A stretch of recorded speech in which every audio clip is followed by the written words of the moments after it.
Bienvenidos. Antes que nada quisiera agradecer al comité organizador del primer Congreso Internacional de Educación Superior, que al momento se encuentra realizándose en Miami, Florida. El tema que vamos a presentar el día de hoy, del cual les agradezco también a los organizadores por la inclusión, la entereza para, con este servidor, poder presentar este tema, el cual tiene como título Queratitis micótica a propósito de un caso. Les habla y les saluda Luis Camacho Jiménez. Asimismo, los señores coautores, que son el doctor Ignacio Ceballos, perteneciente a la clínica CIBE San Borondón, la doctora María Chico Suárez, médico residente del Hospital Teodoro Maldonado Carbo de la ciudad de Guayaquil, Ecuador, y la doctora María Vallejo. Pues bien, comenzaremos indicando los conceptos básicos referente a esta presentación, el contenido. Tenemos las definiciones e importancia de la presentación de este caso, el caso clínico y las conclusiones del artículo. Definiciones.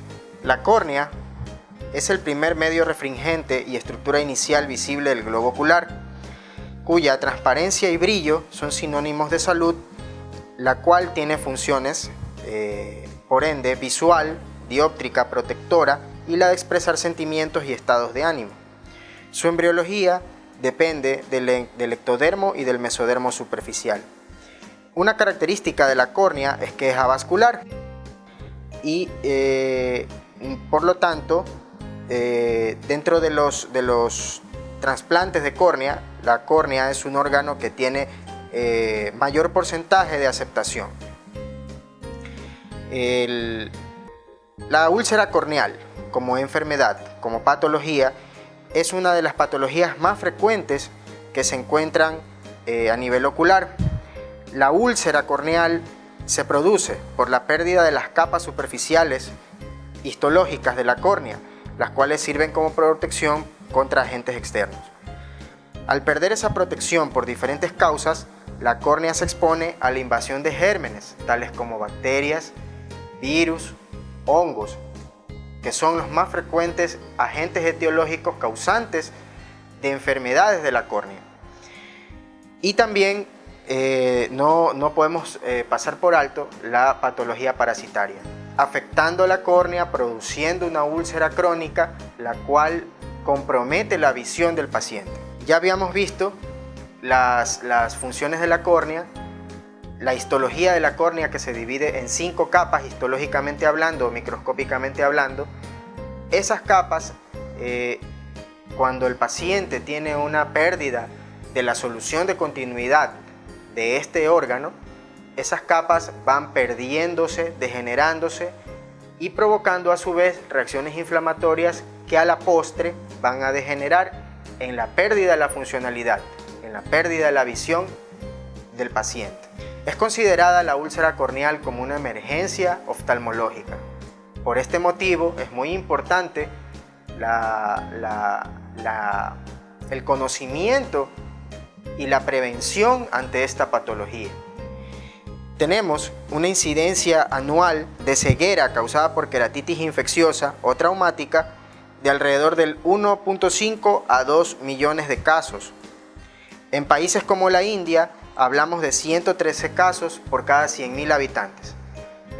La problemática de esta patología a nivel nacional es que existen pocos datos estadísticos o existe un subregistro estadístico epidemiológico de la incidencia de esta enfermedad, sobre todo en áreas rurales en las cuales los pacientes afectos de esta patología no llevan un control, no se lleva un control estricto y un tratamiento y un seguimiento médico. También este procedimiento en entidades privadas se realiza, este tratamiento y el seguimiento de estas patologías se realizan mucho en entidades privadas, siendo derivados desde el área pública hacia el área privada, existiendo o fomentando aún más este subregistro. Los factores de riesgo. Los factores de riesgo de la úlcera corneal tenemos factores de riesgo endógenos, sistémicos y predisponentes. Endógenos o dependientes del órgano, tenemos desórdenes palpebrales como el entropión, la blefaritis, el agoftalmo, desórdenes lacrimales, desórdenes conjuntivales como el tracoma o el pemfigoide, desórdenes corneales como las úlceras o procesos como la anestesia trigeminal que dan o que contribuyen a la formación de una úlcera corneal. Tenemos también aspectos sistémicos como el alcoholismo, el coma, la diabetes y la desnutrición que favorecen a la formación de una úlcera corneal a posteriori.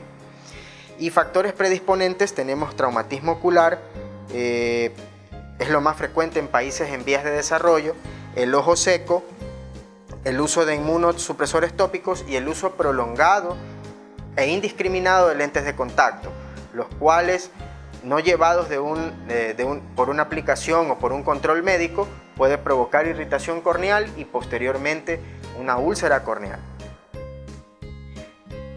Sin embargo, nosotros hemos traído a consideración de los asistentes a este congreso, la presentación de este artículo, tomando en cuenta lo siguiente, que en la infección microbiana y específicamente hablando de sexos, el género sexo, el masculino, es el más afecto por esta patología. ¿Por qué? Por el trabajo, por las actividades que se realizan, los campesinos, sobre todo la gente en el área rural, en el campo, se encuentra más cercana a presentar una patología como esta. Pues bien, dentro de la etiología de la úlcera corneal tenemos la etiología infecciosa. Dentro de esta etiología se encuentran la etiología bacteriana, como la presencia o la infección por Staphylococcus aureus, Staphylococcus pneumoniae o Pseudomonas. La etiología micótica, entre los agentes etiológicos más dañinos se encuentran el Aspergillus, la Candida albicans y el Fusarium saprophyto. La parasitaria tenemos la Cantamueva y la etiología viral tenemos el agente más frecuentemente causante como el virus del herpes simple. El cuadro clínico siempre vamos a referir un antecedente de una úlcera, de un trauma ocular como causa de motivo de consulta, en conjunto con el dolor ocular, la fotofobia, la inyección conjuntival, el dolor ocular, el lagrimeo y en sí una alteración de la anatomía visual, de la anatomía ocular. Esos son los síntomas y signos, la sintomatología con la que el paciente nos va a llegar a nuestro consultorio. El diagnóstico. Tenemos el diagnóstico clínico epidemiológico. Para las infecciones bacterianas tenemos un exudado mucopurulento grueso con un aspecto de vidrio esmerilado. Las micóticas, que son menos frecuentes, pero que tienen efectos devastadores. Tiene un inicio insidioso, pero a lo largo de su evolución afecta irreversiblemente en la mayoría de los casos la visión. El patrón es un patrón algodonoso, tiene un inicio insidioso como les había comentado, pero se complica con otras manifestaciones como secreción o llamado también el hipopión. Estas etiologías micóticas o estas úlceras de etiología micótica se presentan en regiones cercanas al Ecuador, con más frecuencia. La forma viral tiene una forma lineal, ramificada o dendrítica.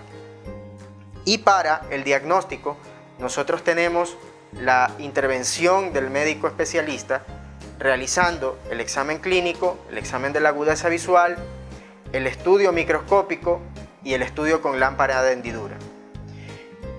Y luego, normalmente, de acuerdo con lo que indican los protocolos, para la identificación del agente infeccioso, nosotros tenemos que realizar, o se debe realizar, un estudio histopatológico para determinar si la infección es bacteriana, viral, parasitaria o micótica, para lo cual tenemos estudios en agar, por ejemplo, el agar chocolate, el agar sangre, el agar saboraunt, los cuales a nosotros nos indican un resultado y un agente etiológico posterior al raspado corneal o a la intervención corneal previo al estudio histopatológico.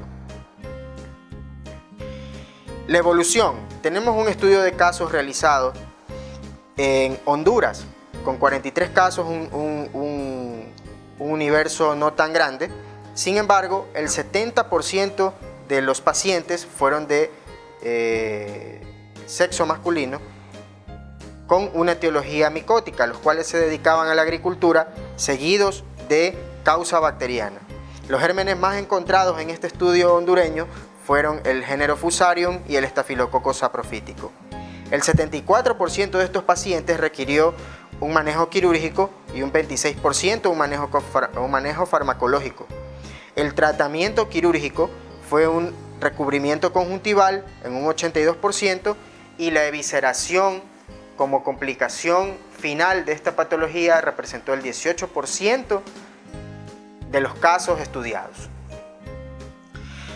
El 55.8% eran agricultores, el 16.3% eran obreros de la industria y juntos los dos grupos representaron más del 72% de los casos estudiados. El tratamiento de la úlcera corneal tiene algunas fases. El tratamiento inicial siempre va a ser presuntivo de acuerdo a antecedentes y a zona geográfica. El parche ocular que se debe utilizar de inicio, pero no debe ser utilizado de forma permanente. Colirios antibióticos como la gentamicina, la vancomicina en resistencia bacteriana, colirios preparados con natamicina, fluconazol y anfotericina B. Es necesaria la aplicación de antibióticos intraestromales si acaso la infección es muy severa al momento de la identificación del cuadro clínico. El recubrimiento conjuntival, el cual debe ser realizado cada 48 horas junto con el paciente y su evolución, ¿sí? Y posteriormente verificar si la evolución fue para bien o el paciente ya quedó con alteraciones de la visión. De ser así, necesita una queratoplastia o un trasplante de córnea. Sigamos. El pronóstico, tenemos que las enfermedades de la córnea son la segunda causa de ceguera luego de las cataratas. Ahí se encuentra la revisión, la bibliografía respectiva. Las úlceras no tratadas son igual a ceguera monoocular. Estas úlceras dependen de su tamaño y su localización. Si son mayores a 3 milímetros, el pronóstico es peor.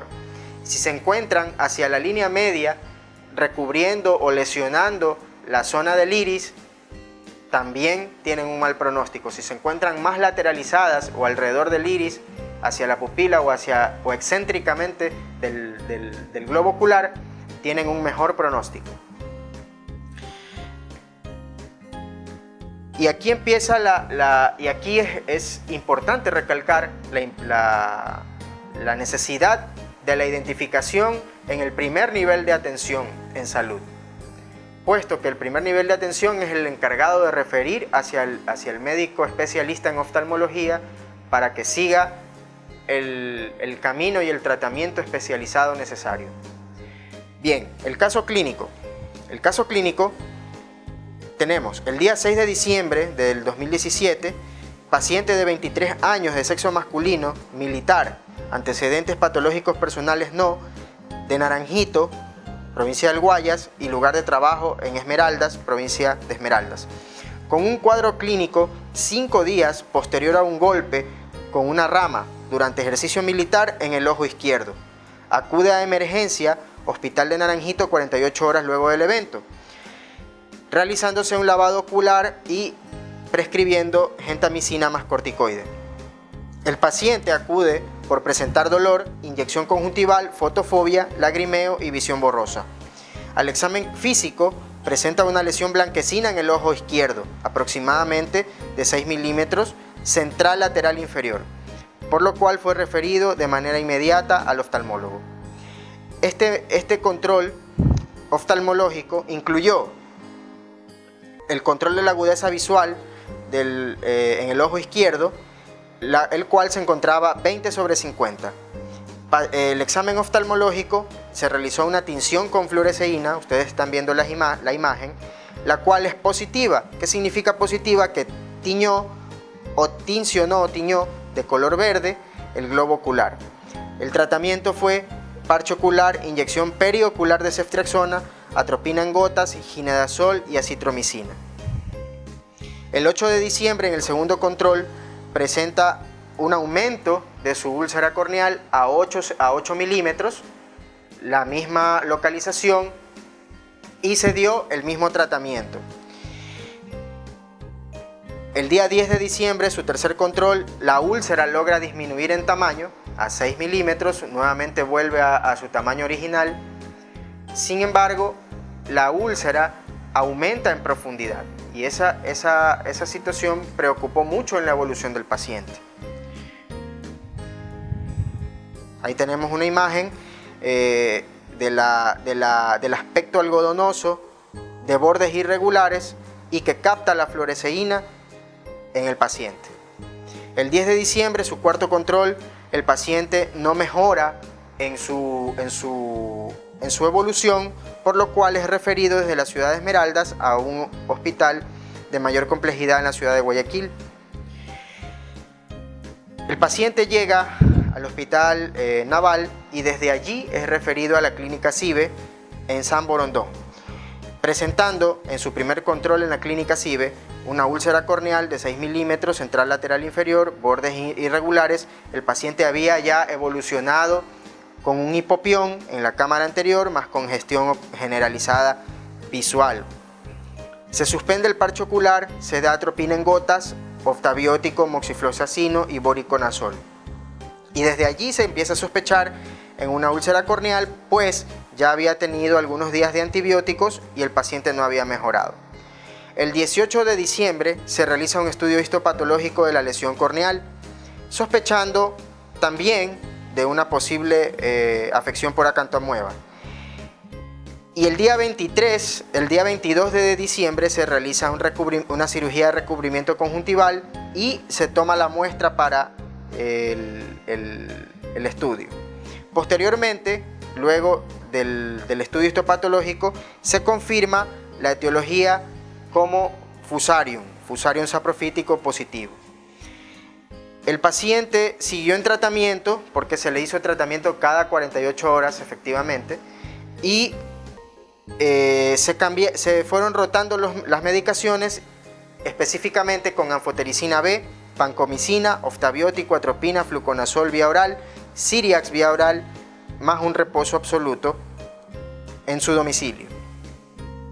Hasta el 12 de enero del 2018 se realizaron controles cada 48 horas. Se verificó que el control del recubrimiento corneal, del recubrimiento conjuntival, se encontraba en buen estado. La úlcera había revertido, pero había ya dejado una cicatriz, la cual impide una correcta visión. Por lo cual el paciente pasó a lista de espera para un trasplante de córnea. El día 29 de enero, el paciente en su control ya resuelve su cuadro infeccioso, ya cede la infección y preparar el posterior trasplante. Mientras más cerca de la pupila esté la lesión corneal, mayor implicación de la visión, mayor responsabilidad al paciente en el tratamiento y cuidados. Mientras más alejada de la pupila, menos importancia a los controles médicos por parte de los pacientes, lo que conlleva a más probabilidad de lesiones residuales como leucoma y con secuelas en la visión a largo plazo. Para finalizar, las recomendaciones. Tenemos 3 recomendaciones. La primera, mayor promoción de la patología en zonas rurales por el personal sanitario a nivel empresarial, con campañas de salud ocupacional y promoción del uso de prendas de protección de vestir, especialmente gafas. Estoy hablando a nivel ecuatoriano. 2. Revisión de la literatura médica continua en centros de salud de primer nivel de atención, a fin de favorecer una referencia precoz al médico especialista. Y tercero, a nivel administrativo, se deben actualizar estrictamente los datos de incidencia nacional de esta patología. Esta es la bibliografía, tenemos la bibliografía del caso, y bueno, y no me queda más que agradecer por su atención prestada a esta charla, esperando sea de su agrado, y más que todo, la importancia de esta charla va dirigida hacia el médico rural, hacia el médico joven, que necesita una actualización, necesita ver estos casos, estas experiencias, para ellos replicar en sus áreas de salud y evitar asimismo la referencia tardía hacia el médico especialista. Sin más, les quedo muy agradecido